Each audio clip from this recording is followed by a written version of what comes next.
340 metre ചുറ്റളവുള്ള ഒരു സമചതുരാകൃതിയിലുള്ള ഒരു സ്ഥലത്തിന് ചുറ്റും വെളിയിൽ 1 മീറ്റർ വീതിയിൽ പൂന്തോട്ടം വച്ച് പിടിപ്പിക്കാൻ ഒരു ചതുരശ്ര മീറ്ററിന് 10 രൂപ നിരക്കിൽ ആകെ എത്ര രൂപ ചിലവാകും?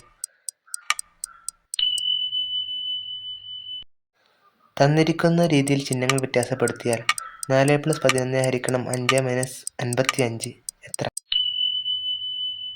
ഒരു സംഖ്യയുടെ 1/4 ഭാഗത്തോട് 30 കൂട്ടിയാൽ ആ സംഖ്യ ലഭിക്കും. സംഖ്യ ഏത്?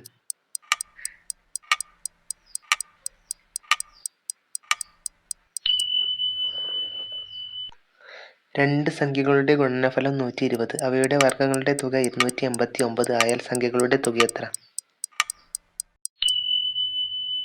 ഒരു സഞ്ചിയിൽ 2 രൂപയുടെയും 5 രൂപയുടെയും നാണയങ്ങളുണ്ട്. സഞ്ചിയിൽ ആകെ 24 നാണയങ്ങളും അവയുടെ തുക 75 ആണെങ്കിൽ എത്ര 2 രൂപ നാണയങ്ങളുണ്ട്? എല്ലാവരും അഭിപ്രായങ്ങൾ കമൻറ്റ് ചെയ്യുക. ചാനൽ സബ്സ്ക്രൈബ് ചെയ്യുക.